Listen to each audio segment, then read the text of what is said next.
the first ICO meeting focused on the presentation of students. This is in fact the second ICO meeting, and details about the ICO and the next meetings and all kinds of organizations will be given after the talk of Professor Slats by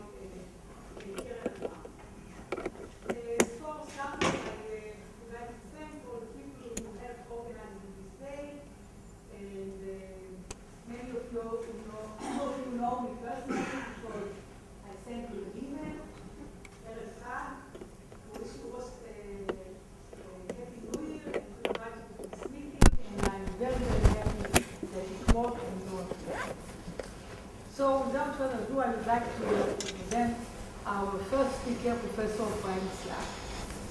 So Professor Slack is coming to us from far away, from Haven, Yale University. He started his career, I told him this morning, like me, as a bacteriologist. He worked on the sea life with Professor Sonnenschein in Tufts.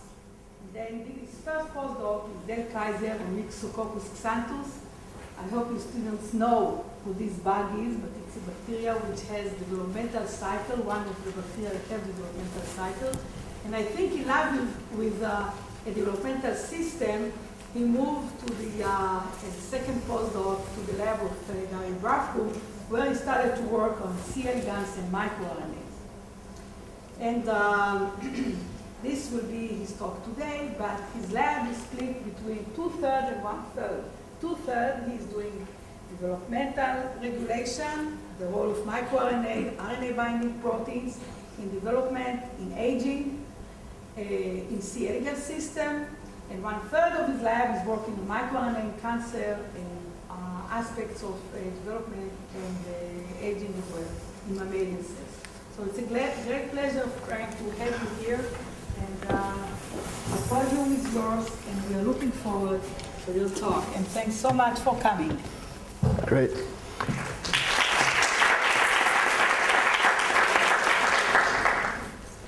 Well, thank you very much for the wonderful introduction, and thanks also to Karen for the invitation. It's great to be here. This is my first trip to Israel, and I'm so far having a wonderful time.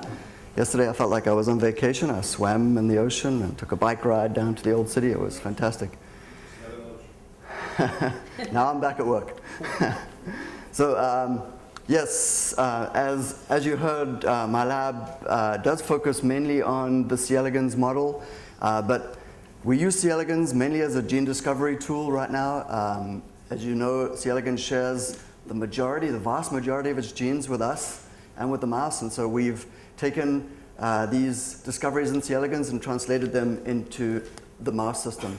And a few years ago, well, now it's more than a few, maybe 7 years ago or so, we discovered that one particular microRNA called LET7 regulates the RAS pathway in C. elegans, and that was an interesting discovery. It was one of the first known mechanisms for a microRNA regulating a cancer pathway or being involved in the cancer pathway, and we went on to show that, in fact, this interaction was conserved all the way to us. And we showed that LET7 was, in fact, deleted in many cancers, in particular lung cancer, which is something that I'll talk to you a little bit about in the second part of my talk today. So from that discovery in C. elegans, we've now moved to, or at least a third of my lab, to studying the roles for microRNAs in cancer. But I'm not going to tell you today much about the molecular biology or the molecular genetics of microRNAs in cancer. Today I'm going to focus mainly on using microRNAs as targeted therapeutics and as therapeutic targets in cancer. So we've started to translate these basic science discoveries into the clinic.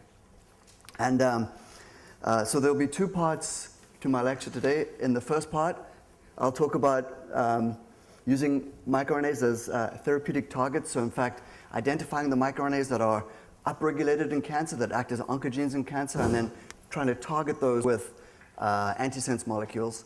And in the second part, I'll talk about using microRNAs themselves as the therapeutic. So identifying the microRNAs that are lost in cancer, like LET7, and reintroducing those microRNAs into tumor cells as the actual therapeutic. So I'm not a cancer biologist, I'm not an oncologist, I'm not a biomedical engineer, so I've had to really identify great collaborators who are. And so some of the work today that I'll talk about has been done in collaboration with Mark Saltzman in the Department of Biomedical Engineering, who's really helped us to design all of the nanoparticles that we use to deliver these molecules, which I'll talk to you about today. And then secondly, we've worked with Andy Bader and David Brown at a company called MicroRNA Therapeutics in Austin, Texas, that is actually taking some of these discoveries and actually starting clinical trials in humans with some of these molecules. So I'll talk to you a little bit about some of that work as well today. And just as a disclosure, I'm actually a consultant for that company, as well as another company that have licensed some of this technology from Yale.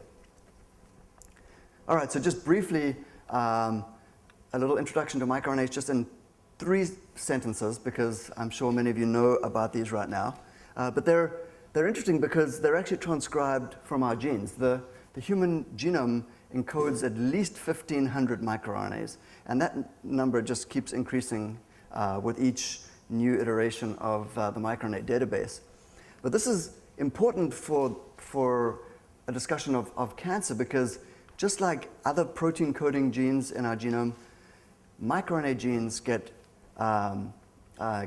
mutated and amplified and deleted in cancer cells. And in fact, we now know that microRNA genes are not that much different from protein coding genes in that they can encode for non-protein oncogenes and non-protein tumor suppressors. Okay. So microRNAs come from these genes. They're transcribed as sort of a hairpin structure, which then gets processed through a number of steps, which I won't talk about today, except to tell you that some of these processing enzymes, like DICER and DROSHA, are showing up as cancer genes themselves. And we now know that microRNAs play important roles in controlling the cell cycle and controlling cell survival in many organisms, all the way from C. elegans up to us. Okay.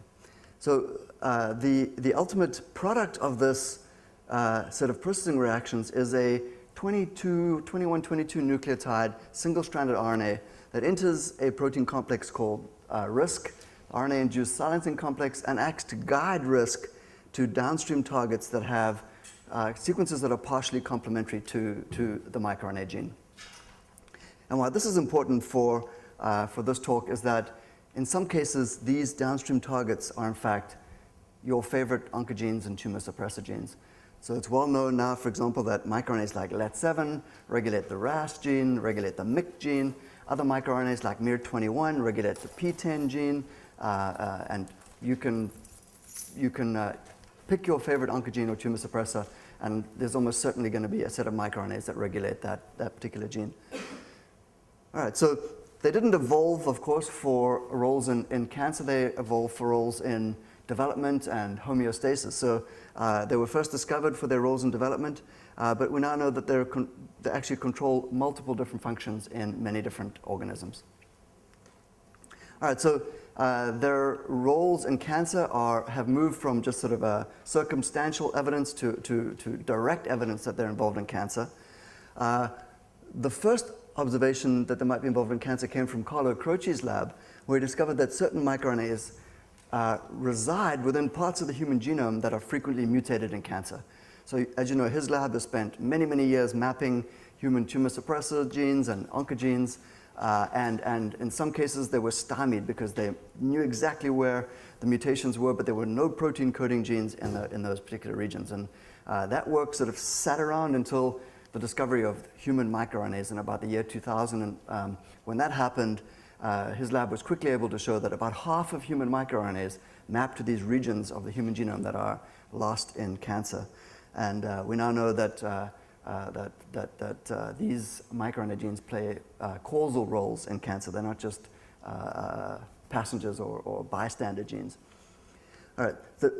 The second observation, which came from my lab and from the Croce lab and the Hammond lab, was that microRNAs are frequently misexpressed in tumors. So you can, in fact, I don't think I know of a tumor type that doesn't misexpress microRNAs. And what's interesting is that some of the microRNAs that are misexpressed in tumors turned out to be the same ones that we now know are actually deleted or amplified in cancer and play causal roles. I've already told you that some of the microRNA biogenesis genes are actually turning out to be cancer genes. There are mutations in our DICER genes, for example, that are found in certain cancers. And more recently, we now know that microRNAs regulate oncogenes and tumor suppressors. I mentioned that. And in fact, we now know from mouse models, and I'll tell you about one of them today, that if you misexpress just those single microRNA genes in a mouse, you can give those mice cancer. So we now know that these microRNAs act as bona fide oncogenes and tumor suppressor genes. So I'll tell you two stories today. The first is a story about a microRNA that acts as an oncogene, and the second is about a microRNA that acts as a tumor suppressor gene. All right, so if any of you are interested, we recently published this paper in Nature Reviews Cancer where we've documented many of the efforts around the world to actually translate some of these discoveries into the clinic. And there are cases now where microRNAs can act as targeted therapeutics. There are cases where microRNAs can act as therapeutic targets. And there are some other more esoteric cases where we can actually target complementary site variants which have disrupted microRNA binding sites. So feel free to download that paper and take a look. All right, so in the first part, I'll tell you about a case of a microRNA acting as an oncogene, but it does so in a fairly interesting way, and that is that not only do these mice get cancer when you turn on this microRNA, but they become addicted to that microRNA. So those tumors require the microRNA in order for tumor maintenance. And in fact, if you turn off the microRNA, as I'll show you, these tumors completely regress. So this is a case of oncogene addiction with a microRNA, and this is termed oncomere addiction. But the reason why this is so interesting, in my opinion, is that this makes an excellent case for antagonizing microRNAs in cancer. We now know that just turning off one microRNA can allow a cancer which is fully formed to completely regress. Okay. And this is important because we actually know how to turn off microRNAs. We can turn them off using antisense molecules, which I'll talk to you about in a few slides. So this work began for us with an observation from the literature that there was a gene in B-cell lymphomas that was dramatically upregulated. This is the BIC RNA. You can see it's expressed very highly in a number of different hematopoietic tumors. And when microRNAs were discovered in humans, it was discovered that in fact BIC is the primary RNA for microRNA 155 or miR-155. Okay. So miR-155 is in fact also upregulated in a number of different hematopoietic tumors. And the Croce lab went on to show that if you express miR-155 from the EU promoter, which drives miR-155 just in B cells, you can actually get a B-cell lymphoma-like phenotype. You can see these enlarged spleens. And this was the first observation that, in fact, a single microRNA could act as an oncogene. So we wanted to know what would happen. Oh, sorry. Just one more thing before I go on to tell you about our data. And that was this observation from Carlo's lab and Curtis Harris's lab, where they found that, in fact, cancer patients that have high levels of miR-155 generally have a poorer prognosis. So not only did the Croce lab show that miR-155 could act as an oncogene, but there's clinical data that says that if you express miR-155 at high levels, you are going to die more quickly than your cancer patient compatriots that don't express this at high levels. Okay, so miR-155 was sort of shaping up to be this very interesting oncogene. And we wanted to know what would happen if you could turn off miR-155. Would the tumors still be able to grow in the absence of miR-155? So to do that, we had to build a transgenic mouse that had a way to turn the gene on and off at will. So we did this by placing the miR-155 precursor gene just downstream of a strong promoter. This is the mini CMV promoter. But between the promoter and the gene is actually a lock-stop LOX cassette that could be removed with the Cre recombinase. And in addition, this mini CMV promoter was in fact regulatable by TET. So we could both turn the gene on in any tissue that we cared about using tissue-specific Cre in a mouse, and then we could turn the gene off again by adding doxycycline to the food or to the water of these animals. And this is a single copy that's been inserted at the ROSA 26 locus, so we know exactly the genetic makeup of this particular mouse.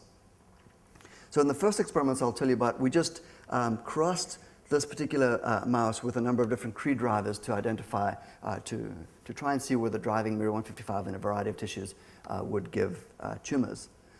And in fact, the first success that we got was actually driving miR-155 with the Nestin Cree. Nestin Cree drives Cree in the developing nervous system as well as in the hematopoietic system. And what we found is that, what we found is that, in fact, we could see the recombination event happening in those animals. In fact, we drove pretty high levels of miR-155 in the hematopoietic system. Now, this is about 30-fold over, about 15 to 20-fold over what we saw in the uninduced sibling mice. And that's roughly what oncologists have observed in human lymphoma samples and in human leukemia samples. So we think that we're in about physiological range for miR-155 overexpression in cancers. And what we found is that, in fact, these mice developed lymphomas. You can see in this case, this mouse has almost a golf ball-sized lymphoma growing out of the side of its neck. They have extremely enlarged spleens, and in fact, this is a very penetrant phenotype where at the level that we've been able to take these mice out, about 2/3 of the animals ultimately develop this disease. So the spleens, as I said, become enlarged. And we believe that this is a B-cell lymphoma. So I'll show you that data in a minute, but let me just point out to you that in fact this is a very aggressive lymphoma because these B cells actually start to invade or start to populate almost all of the tissues in the animal. These are B cells that are in fact in the thymus, which you typically think of as having T cells. These B cells actually invade into the liver, they invade into the spinal cord and into the brain. Okay. So for those of you that are lymphoma, leukemia experts, I'll tell you that in some cases we find that this is a monoclonal disease. So it seems like just a single B cell took over the entire population of lymphocytes in this animal. And I can talk to you about that later if that does interest you, as to how it could be that just a single cell might be doing this. But this is as I said, very aggressive, and it's in fact transplantable. So if we take these cells from, for example, the lymph node of those animals or from the spleen of those animals and inject them into an immunocompromised mouse, we can get tumors forming very quickly in those animals. And in fact, those cells will spread throughout the body of the host mouse as well. In fact, these are the cells that are starting to actually populate the lymph nodes of that host mouse. In fact, we know that those cells came from our donor mouse because they have the same Cree recombination event. Okay, so this is a very aggressive metastatic lymphoma. Okay. So I'm going to tell you that we think that this is a pro-B cell lymphoma because based on a bunch of markers that we used to do a FACS analysis, it turns out that our cells have all the markers of pro-B cells. Okay. So for example, they express, so if you look in an uninduced lineamate, the spleens of these animals have both B cells and T cells, but in our case they have mainly B cells as judged by this marker B220, which is a B cell specific marker. And in fact, these are immature B cells because they don't express the immunoglobulin gene, which only happens in the mature B cells. In fact, even in the thymus, which you typically only see T cells, we see only B cells. So this is a pretty amazing and aggressive disease. All right, so I told you that we can induce high levels of miR-155 in this animal. What I didn't tell you is that if we add doxycycline to the food, we can actually repress expression of that transgene such that we get back to almost wild-type levels or normal levels of miR-155 within just a few days of feeding these animals doxycycline. So we asked, what would happen if you allowed these animals to grow these massive lymphomas and then you fed them doxycycline? Would those animals show any tumor regression, or would they just carry on as normal? Well, it turns out we saw a dramatic phenotype. So this shows you the same animal, and this shows you the same animal. This is just 1 day and 2 days after feeding them doxycycline, and this tumor is already starting to regress. This is a case where this animal had this massive tumor, and within 4 days, the tumor was completely gone. We don't exactly understand how this happens. We do know, as I'll show you in the next few slides, that there's massive apoptosis that's induced in these tumors, but we don't know exactly how these cells get removed so quickly from these particular tumors. But this is a pretty dramatic phenotype. And in fact, if we take a bunch of animals, all of which have these lymphomas, and we split them into two cohorts, the first we start feeding doxycycline, the second we don't, you can see that without the doxycycline, all these animals will die. So and with the doxycycline, all of the animals survived. In fact, I don't have the video here, but these animals not only have these large lymphomas, but they also have almost complete paralysis because, as I told you, they have lymphocytes that have effaced the spinal cord. If you can just get them to some doxycycline food, they start walking around just normally again. So it's been quite a dramatic phenotype. So not only is that true in the in vivo situation in that transgenic mouse, but it's also true in the transplanted tumor. So this is the same animal once again, where we've allowed this massive tumor to form subcutaneously and then started to feed them, and within just a few days, the tumors have completely regressed. This is just a quantification of that. All right, so not only is there this visible manifestation of tumor regression, but it turns out that at the cellular level, these animals go back to having a normal immunotype as well. So they start out as having this large population of immature B cells, but within just a few days of feeding on doxycycline, they go back to having normal amounts of T cells in the thymus. Okay. So I've told you that we think apoptosis is happening. Here's some of the evidence for that. If you just use an annexin 5 antibody stain, you can see that there's a massive amount of annexin 5 staining in the tumors post-dox addition to the food. All right, so how might miR-155 be functioning in these cancers? Well, we don't completely understand how miR-155 functions as an oncogene, but we're starting to get some hints by looking at the downstream targets and the pathways that miR-155 may function in. I'm not going to spend much time talking about that for you today. It's a little bit peripheral to what I wanted to talk about today, which is mainly therapeutics. But just to give you a sense, we can see, for example, that the caspase-3 gene, the SHP1 phosphatase, those are all targets of miR-155, and they all function in the apoptosis pathway. All right, so what I've told you about is a rather artificial system. This is a system where we can turn miR-155 on and off at will just by giving them an antibiotic. But that's not the way that we would ever be able to do anything like this in the clinic. So we've been collaborating with Mark Saltzman in the Department of Biomedical Engineering to design ways to try and knock out miR-155 in B cells in vivo. Now, if you've ever worked with the hematopoietic system, you know that it's really hard to transfect those cells. In fact, we tried all the standard ways to get miR-155 into the hematopoietic system and failed. But with Mark, we've actually found a nanoparticle delivery system that works fairly effectively to deliver antisense molecules to miR-155 into the hematopoietic system. And this is, in fact, using the PLGA nanoparticle system. So these are the nanoparticles under EM. They're less than 100 nanometers in size. One of the advantages of using PLGA is because they're compatible with the body. The body doesn't mount any reaction to them. They're biodegradable. They're already FDA approved for sutures and wafers that surgeons use in surgery. And in fact, they protect molecules from both extracellular degradation and from endosomal degradation. So they're being used already in the clinic to deliver chemotherapeutics, for example, to patients. We wanted to ask whether they could also deliver antisense molecules to MicroRNAs.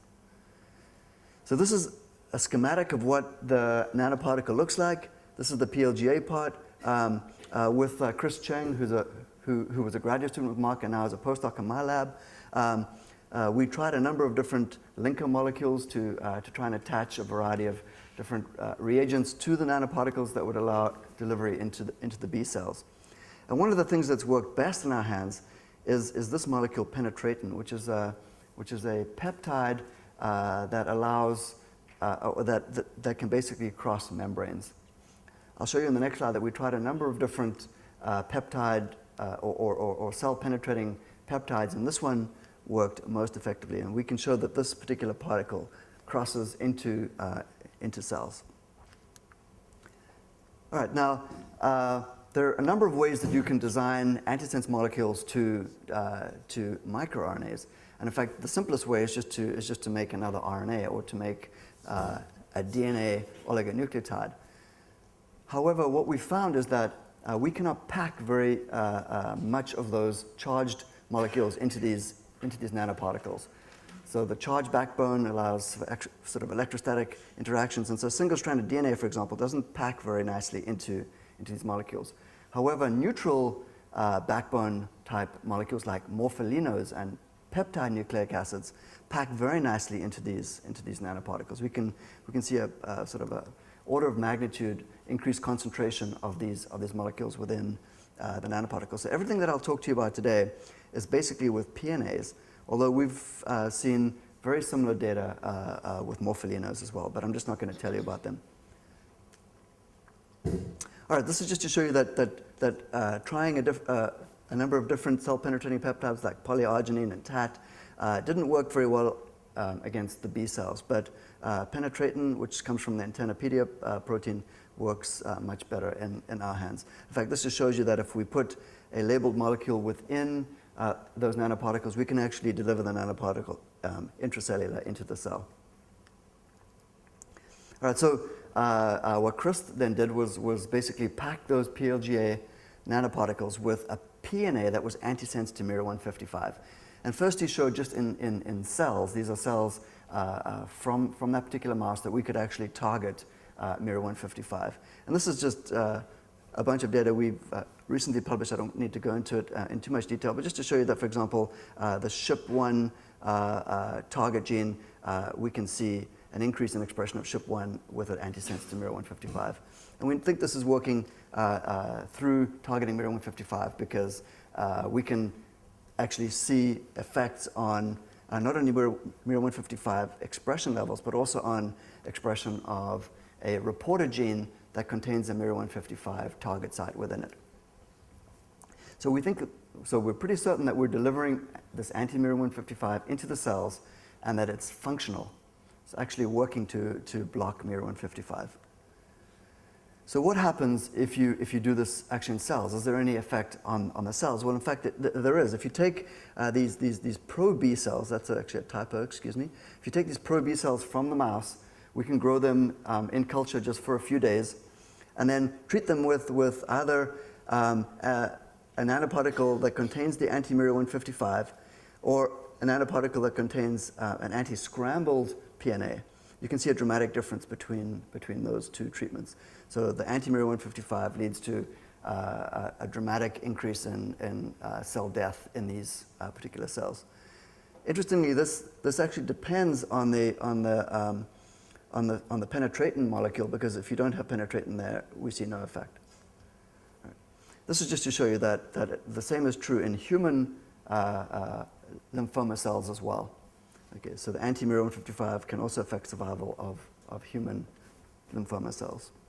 And this depends on SHP1, because we actually lose the effect, or we have a reduced effect if you knock out SHP1 as well. All right, so we can actually deliver these nanoparticles into tumors.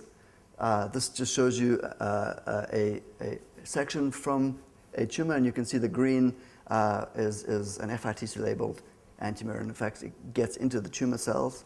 So what happens then in animals that actually have tumors? Well, we see an interesting effect. It's still not as desirable as we would like. But for example, if we inject this particular antisense nanoparticle into the tumors, we can see that these tumors actually stop growing compared to those that receive the control. If we inject this particular nanoparticle systemically, and by that I mean we inject this intravenously, we can still see a reduction in tumor growth. However, the tumors don't completely regress. So we don't see the exact same effect that we were seeing if you turn miR-155 off completely. And we think that what is probably happening in this case is that we're not turning off miR-155 completely. And so we're currently working with the Saltzman lab to design even better targeting procedures for getting this nanoparticle into lymphocytes. All right, even though we're not seeing a dramatic effect at the level of measuring the tumors with a caliper, we do see interesting effects at the level of histology. So this is what the tumors look like after you deliver anti-MIR-155. So a lot of necrosis going on in these tumors. And this is the same case over here. Also, we see an increase in apoptosis in these tumors. So there are effects, they're just not as great as we would like to have them right now. All right, so just to conclude this part of the talk, I've told you that MIR-155 is an oncogene. The mice become addicted to this particular oncogene. You turn it off, the tumors regress. So we think that MIR-155 is an excellent target for anti-cancer therapy. And we've shown some proof of principle experiments that, in fact, anti-MIR-155 strategies are effective, or at least somewhat effective, in a mouse model of cancer. And we would like to improve on this to the point where one day we would hope that these sorts of molecules could make it into human clinical trials, certainly for patients with lymphoma and leukemia. But in fact, MIR-155 is upregulated in many different cancer types, including lung cancer, breast cancer, all different solid tumors. And so maybe these sorts of therapies would be effective in many different cancer types. Okay, so that's the first part of the talk. That's actually one side of the coin. So trying to target microRNAs that are oncogenic. For the remaining few minutes, I'll tell you about another side of the coin, and that is trying to reintroduce microRNAs into cancer cells that have lost them. Okay, so this is a case of using a microRNA as a therapeutic itself. So some of this work has been a collaboration with Andy Bader and David Brown at MicroRNA Therapeutics. It turns out I'm not going to talk directly about work that we've done with them, but for the past 7 years or so, we've worked quite closely with them to try and design nanoparticles that will deliver microRNAs to the lung. So I told you that microRNAs like LET7, and I'll tell you about another one today called MIR-34, are lost in lung cancer. And so we've been trying to deliver these molecules back into the lung. So today I'll tell you mostly about MIR-34.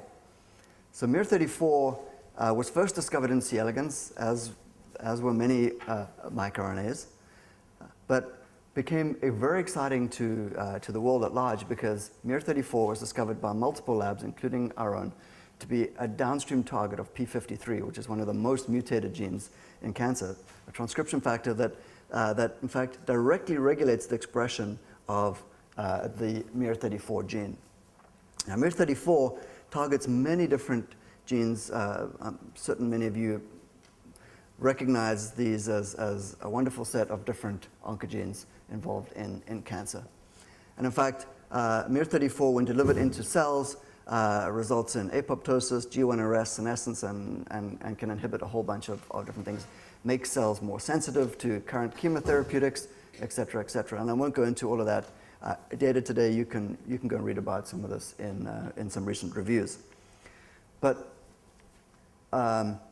we started working on MIR-34 because MIR-34 was upregulated when we irradiated C. elegans animals.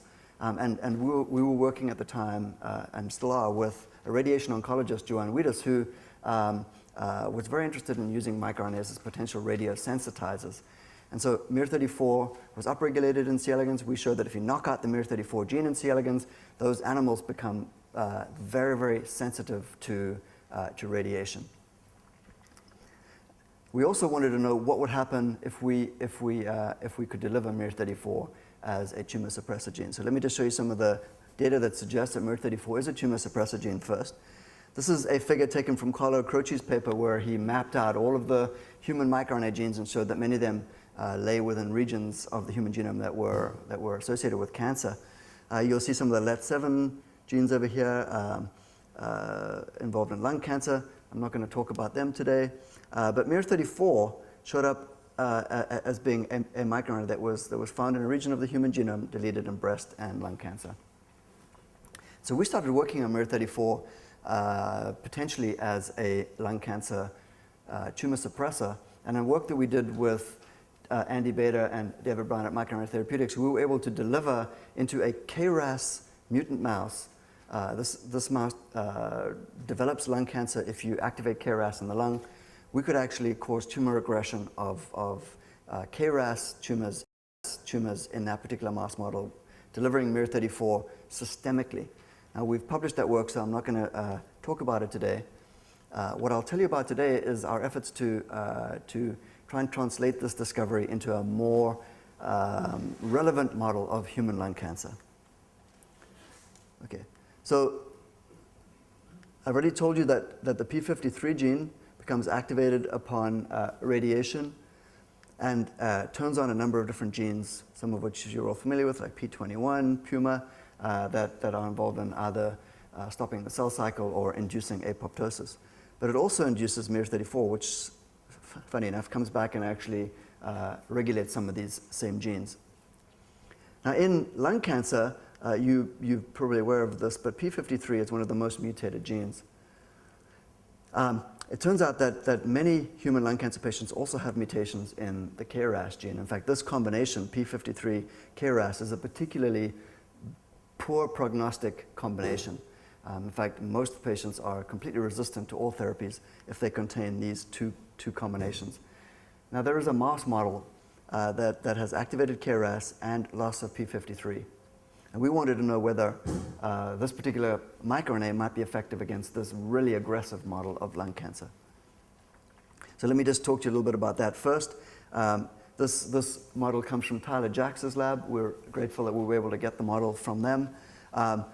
Basically, what they were able to show is that if you activate the KRAS gene in a mouse, you can find that these mice all get cancer and ultimately die.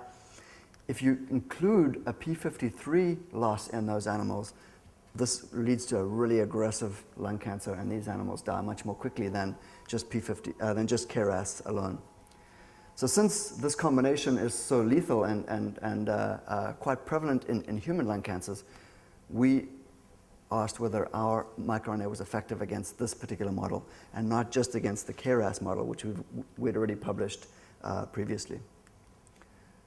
So we first examined this particular mouse model and showed that in our hands, these animals get. Oh, we're not seeing all of the images. Sorry about that. That's interesting. But just take my word for it that by 10 weeks you can see these nodules forming within the lungs of the animals. Okay, so really aggressive disease, and by sort of 19 weeks, these animals are at the point where our vets are actually suggesting that we euthanize the animals. Okay, and this is an animal at 19 weeks where we did euthanize the animal. It had labored breathing, and you can tell why, because it has a massive tumor growing out the side of its lung. Okay, so we did 2 experiments with this particular model. In the first, we asked what would happen if you activate KRAS and delete p53 in this model at this time, and at the same time you deliver extra copies of the miR-34 gene.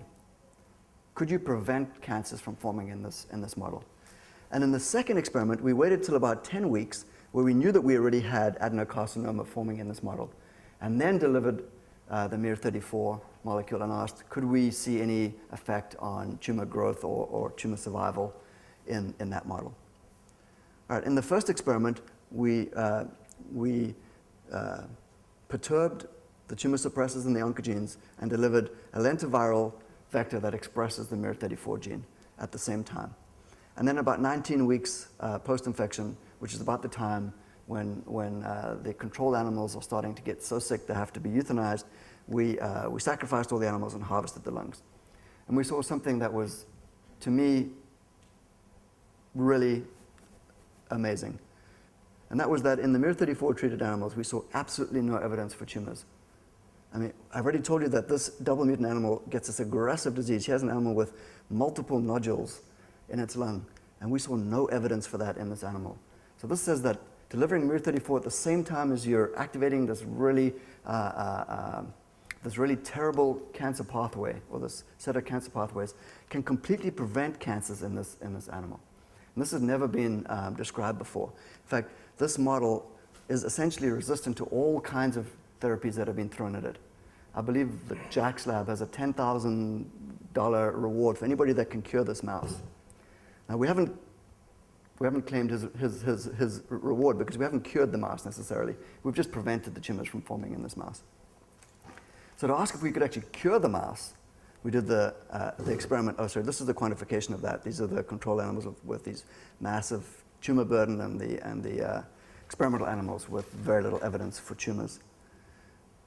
So to actually ask if we could cure the mouse, we waited 10 weeks and then delivered the lentivirus.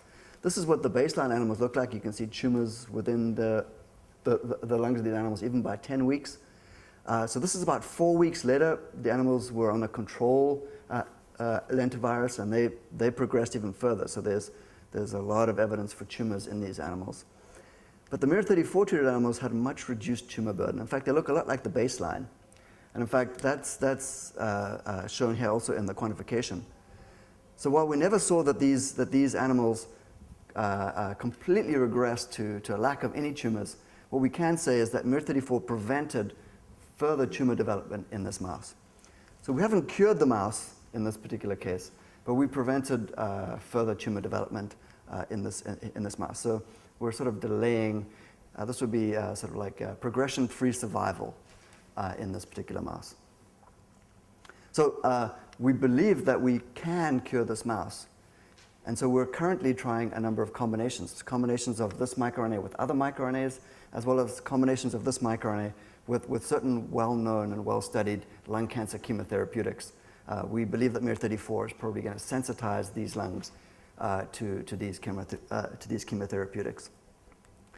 All right, so I think that I'm done. I'm just going to give you the conclusions for this part. We think that miR-34 is a tumor suppressor in the lung. And I've shown you that, in fact, if you deliver miR-34 to this very aggressive mouse model of lung cancer, we can actually prevent tumors from either forming or progressing in this model. And we're currently testing whether systemic delivery of miR-34, and by that I mean a nanoparticle encapsulated miR-34 RNA delivered intravenously can also affect this particular mouse model. And as I mentioned earlier, we're trying combinations of miR-34 with a number of different other agents that have been shown to be effective in lung cancer. All right, so I'm going to stop there and thank the people in my lab who did this work. The mouse work was done almost exclusively by Andrea Kaczynski and Chris Cheng, the two postdocs in the lab. And Imran Baba created the miR-155 mouse and did all of the the characterization of that mouse, showing that these animals become addicted to miR-155. And I'd like to thank these groups for funding, our collaborators, and if there's time for questions, I'm happy to take them. Thank you very much.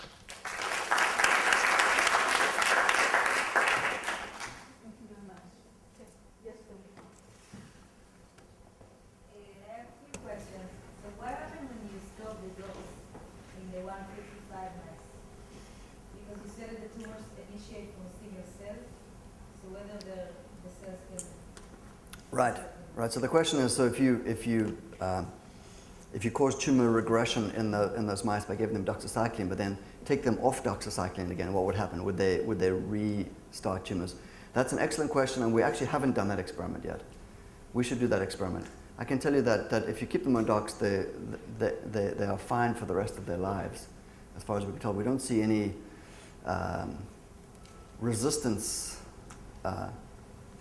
starting in these animals. But what would happen if you took the miR-155 away? Would they regrow the tumors? That's an excellent question, because it would really tell you if you completely eliminated the tumor cells from that animal. And we would expect that they probably would grow tumors again, because remember, they're actually transgenic. I mean, the gene is integrated into the genome of every cell in the mouse. So yeah, we expect that they would grow tumors again. But you know, if we get to the point where we can where some of these antisense molecules function against, for example, human lymphoma cells that we can maybe transplant in an orthotopic place into the animal, then we can ask the question of whether we can completely cure those human cells from the mouse. I want to ask you about the mechanism of antisense. I'm a little bit curious how it works, because the message is still in the nucleus. I'm sure mirror goes out. Yeah, so So where does it work? yeah, we think, we don't have a perfect answer for that question. We think that we've never noticed, for example, that our labeled antisense molecules go to the nucleus. So we think that the activity is in the cytoplasm. And that's not too surprising because, in fact, the microRNAs generally function in the cytoplasm. I mean, there's some evidence that microRNAs can function in the nucleus, but it's not strong evidence yet. So we think that somehow this antisense molecule finds miR-155 in the cytoplasm, binds to it, and inhibits its function. We don't know exactly how that happens, whether it causes degradation of the miR-155. There's some evidence for that. For example, we do see miR-155 levels reduced in cells that get this antisense, but that could also be because, sorry, this is making a noise here, because the miR-155 antisense molecule is just blocking the polymerase from amplifying the molecule. So we don't really know exactly how it functions, but probably in the cytoplasm. How about this one over here? I wonder about the T cells. You showed that you find a large population of T cells in the thymus. Does it related to the T cells you are losing the T cells? Perhaps this could be related to the cancer. Right. Right. I don't think that we necessarily are losing the T cells. I just think that there's so many B cells that they swamp out the FACS analysis. In fact, we know that if we shut off the oncogene, within just a few days, the T cell population starts to look at the normal frequency again. So the T cells are probably still there. It's just that there's so many B cells that. Could that be related to the regression of the tumor? It could be. We haven't investigated that very, very strongly. I mean, we could probably look at T cell function and T cell cytokines and things like that, which we haven't done yet. In the back. Okay. So it's a question relating to translation. So whether the addiction to the microRNA, in both cases, the lung and the lymphoma, whether the microRNA mutation or misregulation is an initiate event in the cancer development. And my question is basically, what happens, for example, if you introduce miR-34 into cancers that don't have KRAS? Right. In lung cancers that are not initiated by KRAS mutation. Right. Whether it's something general to all. Yeah. So miR-34, while it regulates many genes in the sort of MAP kinase pathway, as I showed you, probably is lost in cancers because of the fact that it's a p53 downstream gene. So we think of miR-34 as a way to restore p53 function generally, and p53 is lost in so many different cancer types. If it's not mutated, then its function is lost. So really that's where we think miR-34 is having its greatest effect, is restoring part of the function of p53 that's lost. Now your question about whether these are initiating events, it's not really clear in the solid tumors what initiates the cancer. So for example, I told you that if we drive miR-155 in a variety of different cell types, in fact, we haven't yet seen cancers form in solid organs yet. So we don't see lung cancers forming even if you drive miR-155 in the lung. We don't see them forming in the brain, even though we're actually driving miR-155 with Nest and Cree. We don't know whether we've just haven't waited long enough, because certainly with the Nest and Cree, these animals get lymphoma within a few months and they die. But if you drive it in the lung, we've waited probably 6 months and we still haven't seen evidence for tumors. So it's not clear that in solid tumors, driving a microRNA like this is an initiating event. But in the hematopoietic system, it is. Now they seem very sensitive to overexpression of oncogenes. I mean, almost all leukemias, lymphomas have MYC overexpression or MYC amplification. So potentially, we're just looking at a cell type that's very sensitive to overexpressing an oncogene, but the lung, you need multiple different events to occur before you can get a tumor.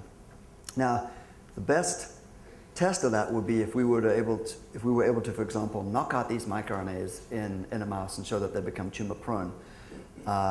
So, for example, we would love to build a mutant LET7 mouse, for example, and show that the LET7 mouse gets lung cancer. Turns out that there are 15 LET7 genes in the mouse. And there's a lot of redundancy. So people have knocked out individual LET7s and seen no phenotype. I think we just have to wait till so many of them get knocked out together that maybe we'll see something. Now the MIR34 mouse, that knockout has just been published. And they do not get lung cancer, at least up to the point where they've followed those mice. So it seems like knocking out these microRNAs in solid tumors, and maybe even overexpressing them in solid tumors, is not enough to initiate cancers. But they can certainly potentiate tumor formation if they're lost. All right, maybe last question. Well, I have two questions. So, privilege. It seems a little naive that you're going to take a microRNA and, cure cancer, right? I mean, there's so many different pathways involved in every cancer that we're looking at. So, do you think that it's really the success here is about really driving it to a specific pathway and target that you're talking about? Right. That's really the trick here. Right. So the question is there's so many things that get mutated in cancer. I mean, just look at something like lung cancer. There are probably 10 driver genes in lung cancer. Colon cancer, 10 driver genes. Is it likely that we'll see any effect with just one microRNA in those particular cases? So I would say that targeted therapeutics, while they do have their role, have probably not been as successful as they could have been because they're a little too specific to a certain extent. And if you knock out EGFR signaling, you still have AKT signaling, you still have BCL2 activation, MYC activation. What's amazing about these microRNAs like MIR34 and LET7 is that they regulate genes in almost all of the 13 major pathways in cancer. I mean, so it's like a one-drug cocktail. You put this one molecule in there and you affect flux through all of these pathways. So we think that in fact the lack of specificity here, or at least the partial specificity, is what's going to make them successful. Whereas the target, when these other targeted therapeutics have failed. That's sort of my naive view. And my second question, I saw that you used the lentivirus in the second round. How much of a difference did you see between using the nanoparticle versus the lenti? Why did you use one over the other? Right. So the one reason why we use the lentivirus, that's usually where we begin our experiments, just because you can integrate the virus into the cells, and so you can be sure that every cell is actually driving the microRNA. But we almost always follow that up with some sort of systemic delivery of a nanoparticle. We actually have done the nanoparticle experiment with MIR34, and we do see effects. We don't see quite as dramatic effects as what we're seeing with the lentivirus. One reason for that is that the lentivirus integrates and drives expression consistently in all the cells to high levels. The systemic application first has to make its way to the right cells, has to get into the cells, has to actually find the target, and then probably gets degraded at some level. So we think that with the right dosing structure, maybe dosing every second day or dosing at higher levels, we'll probably get to the point where we're seeing the same efficacy as we do with the lentivirus. All right. Thank you. So I have the last question. The question is, you have seen a major difference comparing IV injections to injections into the tumor.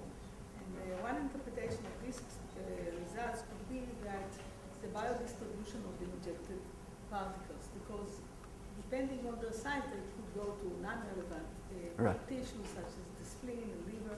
Have you looked for that? Yeah, and in fact, it's one of the things that we worked quite hard with Mark Salzman for, is to try and find a particle that doesn't go to the liver.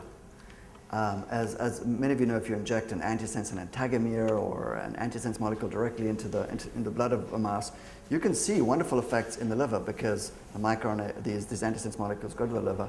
We wanted to actually avoid that. So Chris has actually spent some time attaching all of these different reagents to the nanoparticles to try and target them to relevant tissues. It turns out that they go very nicely to tumor cells that are well vasculated, so that that helps. So following angiogenesis, the tumors become well vasculated. It goes to the lung, which is also really well vasculated. But this particular combination doesn't go to the liver, so we're very happy about that, or at least goes to the liver at much lower frequency. The other question is the peptide that you attach, phenangiotin, do you think it's helping entry into the cells or endosomal escape? Yeah. Because based on your pictures, they are localized as many nanoparticles in endosomes. Right. Yeah. So that's an excellent question, and in fact, that's something that Chris is very interested in working out. I mean, we get them into the cells, but what do they do when they're in the cells? We'd love for them to be released from the endosomes very effectively as well. And so we're trying other combinations of things on these nanoparticles to try and encourage that release. But so far, this is the best that we have. Okay, thank you very much. Thank you very much.